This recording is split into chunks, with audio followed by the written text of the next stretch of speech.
आज हम bank robbers और क्रिमिनल्स के ग्रोह की सच्ची कहानी शेयर करने जा रहे हैं। ये कहानी 1933 की है और एक सच्ची कहानी है। मूवी के शुरू में हम जॉन नाम के एक आदमी को देखते हैं जो बहुत सारे बैंक्स में चोरियां कर चुका है। ये बहुत बड़ा क्रिमिनल है और उसे पकड़ना बहुत ही मुश्किल है। पुलिस काफ़ी मुश्किल से उसे पकड़ती है और जेल में ले जाती है। फिर हम देखते हैं कि जेल में कुछ कैदियों को लाया जाता है, उनके पास गन्स भी हैं। ये लोग जॉन के साथी हैं। जब वो लोग जॉन को देखते हैं तो वहाँ खड़े गनमैन को मारना शुरू कर देते हैं, क्योंकि वो लोग जॉन को जेल से भगाने के लिए आए थे। उनमें से एक साथी बहुत गुस्सा हो जाता है और वो गार्ड पर गोली चला देता है। गोली की आवाज़ बाहर खड़े गार्ड भी सुन लेते हैं। जॉन और उसके साथी बाहर आ जाते हैं और जाने वाले होते हैं तो तभी ऊपर खड़े गार्ड्स उन पर फायरिंग करते हैं। जॉन के एक साथी को गोली लग जाती है। वो उसका हाथ पकड़ता है, लेकिन वो उसे कहता है कि तुम जाओ, मैं मरने वाला हूँ, मेरा आखिरी टाइम आ गया है। उसके बाद वो लोग वहाँ से चले जाते हैं। जॉन के जिस साथी ने सबसे पहले गोली चलाई थी वो उसे मार देता है। उसके बाद वहाँ से निकलकर वो शिकागो के ईस्ट में जाते हैं। वहाँ पुलिस वाला उनकी हेल्प करता है। वो जॉन से रिफिल लेता था। फिर वो सब एक ऐसी जगह जाते हैं जहाँ बहुत सारे गैंग्स हैं। वो सब लोग जॉन की हेल्प करना चाहते हैं, लेकिन वो किसी की हेल्प नहीं लेता और एक लेडी से कुछ गन्स और एक गाड़ी परचेज करता है। फिर जॉन अपने साथियों के साथ शिकागो के एक बहुत बड़े बैंक में रॉबरी करने जाता है। वो सबको गन पॉइंट पर ले लेता है। जॉन मैनेजर को लॉकर के पास ले जाता है और कहता है कि जितने भी पैसे हैं बैग में डालो। पहले तो वो टाल मटोल करता है, फिर जॉन उसे मार डालने की धमकी देता है तो वो पैसे बैग में डालना शुरू कर देता है। दूसरी तरफ बैंक के बाहर जॉन का एक आदमी खड़ा है। वो बाहर नजर रखे हुए था तो तभी वो देखता है कि पुलिस की गाड़ी आ गई है। वो डोर पर अपने शू से टैप करता है और अंदर सबको पता चल जाता है कि पुलिस बाहर आ चुकी है। जॉन होशियार होता है। वो मैनेजर और एक लड़की को गन पॉइंट पर लेकर अपने एक साथी को साथ लेकर बाहर चला जाता है। दरवाजे पर खड़े जॉन के आदमी के पास पुलिसमैन आता है तो वो उसे मार देता है।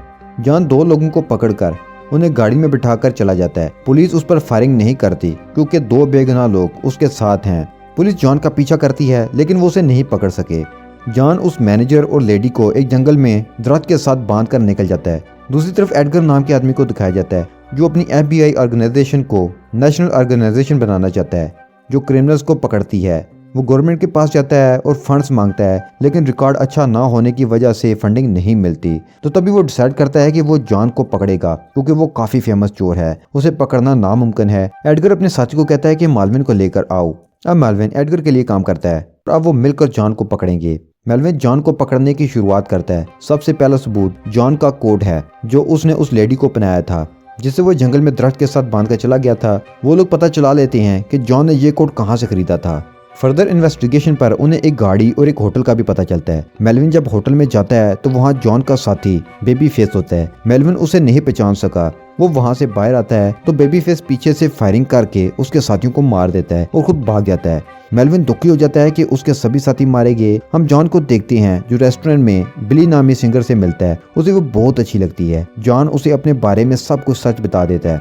वो शॉक्ड हो जाती है, लेकिन जैसे जॉन ने उसे अप्रोच किया वो इम्प्रेस हो जाती है। अब जॉन और बिली दोनों रिलेशन में हैं। काफी बैंक लूटने के बाद एक बार फिर जॉन एक बैंक को लूटने का प्लान बनाता है और बैंक लूटने के बाद वहाँ से फरार हो जाता है।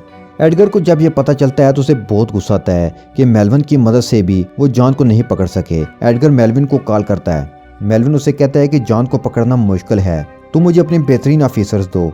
एडगर इनकार कर देता है तो मेलविन कहता है कि मैं तुम्हारे साथ काम नहीं करूंगा। फिर एडगर मेलविन की बात मान जाता है और अपने ऑफिसर्स को बुलाता है। मेलविन उन्हें रिसीव करने जाता है।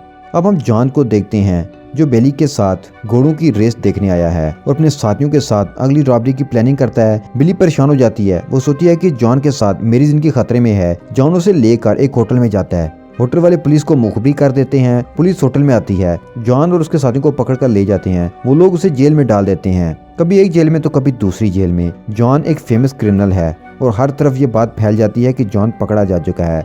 जब वो कोर्ट में जाता है तो हर तरफ लोग बाहर सड़कों पर निकल आए हैं। वो जॉन को देखने के लिए आए थे। जॉन ये देखकर बहुत ही खुश था।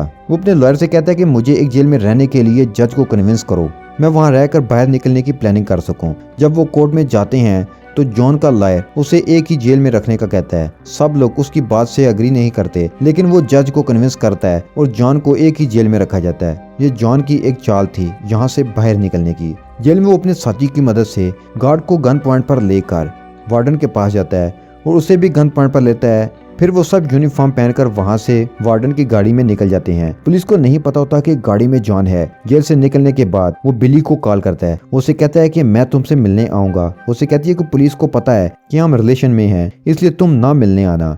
एडगर के डिपार्टमेंट के लोग बिली और जॉन की सब बातें सुनते हैं। जॉन उसे कहता है कि कुछ भी हो जाए मैं तुमसे मिलने जरूर आऊंगा। जॉन को पकड़ने के लिए अब वो लोग बिली पर नजर रखते हैं क्योंकि जॉन उससे जरूर मिलने आएगा। 1933 में FBI इतनी पॉपुलर नहीं थी। एडगर चाहता था कि FBI एक फेमस ऑर्गेनाइजेशन बने। वो मेलविन को कहता है कि जॉन रॉबरी करता है और जेल से भी फरार हो जाता है, हम उसे पकड़ नहीं सकते, हमारा मजाक उड़ाया जा रहा है, किसी भी कीमत पर और किसी भी तरह जॉन को पकड़ो। दूसरी तरफ जॉन एक थिएटर में अपने साथियों के साथ नेक्स्ट बैंक रॉबरी की प्लानिंग करता है। उसने अपनी टीम में नए लोगों को ऐड किया है। प्लान के अकॉर्डिंग वो लोग एक बैंक में जाते हैं रॉबरी के लिए और सबको गन पॉइंट पर ले लेते हैं। FBI को पता चल जाता है, वो लोग वहां आ जाते हैं। वहां जॉन का साथी बेबी फेस उन पर फायरिंग करता है, बदले में वो भी फायरिंग करते हैं। जॉन भी बाहर निकलकर फायरिंग करता है और उसे गोली लग जाती है। जॉन के साथी उसे लेकर वहां से निकल जाते हैं। उसका एक साथी पीछे रह जाता है। उन्हें लगता है कि वो मर चुका है, लेकिन वो जिंदा है और FBI के एजेंट्स उसे अपने साथ ले जाते हैं। वो उसे इतना टॉर्चर करते हैं कि वो जॉन के बारे में सब कुछ बता देता है। जॉन अपने खुफिया मुकाम पर पहुंच चुका है और काफी परेशान है क्योंकि उनके पास पैसे खत्म होने वाले हैं और उन्हें जल्द ही रॉबरी करनी होगी। जॉन अपने साथियों का ख्याल रखता है और सब में पैसे बांट देता है। वो उन सब को उनका हिस्सा देता है जिसकी वजह से वो उसके वफादार हैं और आखिर तक उसका साथ देना चाहते हैं। वहाँ FBI के एजेंट्स आते हैं और फायरिंग शुरू कर देते हैं। जॉन अपने साथियों के साथ पीछे वाले रास्ते से भागने की कोशिश करता है, लेकिन मुसलसल फायरिंग की वजह से उसके दोस्त को गोली लग जाती है और वो उसे लेकर अंदर चला जाता है। जॉन का फ्रेंड बेबी फेस गाड़ी में बैठकर भागने की कोशिश कर रहा था। मेलविन उसका पीछा करता है। वो उससे अपने साथियों का बदला लेना चाहता है। वो उसकी गाड़ी पर फायरिंग करता है जिसकी वजह से उसकी गाड़ी उलट जाती है। उसके बाद मेलविन सबको मार देता है।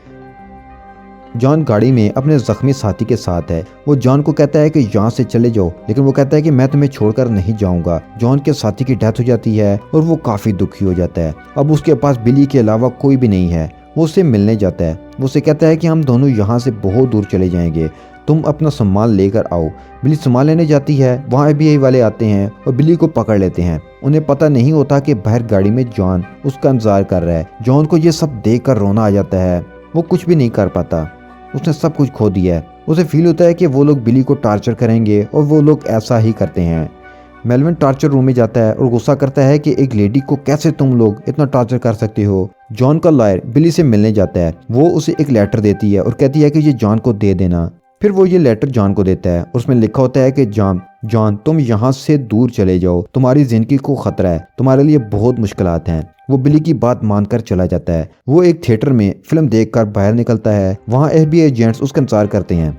चार्ल्स नाम का एजेंट उसे मार देता है। मरने से पहले जॉन ने चार्ल्स के कान में बिली के लिए कुछ कहा था। बिली से मिलने चार्ल्स जाता है। उसे पता होता है कि उस आदमी ने जॉन को मारा है। वो उससे ठीक तरह से बात नहीं करती। वो उसे बताता है कि जॉन ने मरने से पहले तुम्हारे लिए कुछ कहा था, बाय बाय ब्लैक पर्ल। ये सुनकर बिली की आंखों में आंसू आ जाते हैं। 1934 में जॉन 31 साल की उम्र में मारा गया। वो एक गलत रास्ते पर था, उसका अंजाम भी बुरा हुआ और यहीं पर यह कहानी खत्म हो जाती है।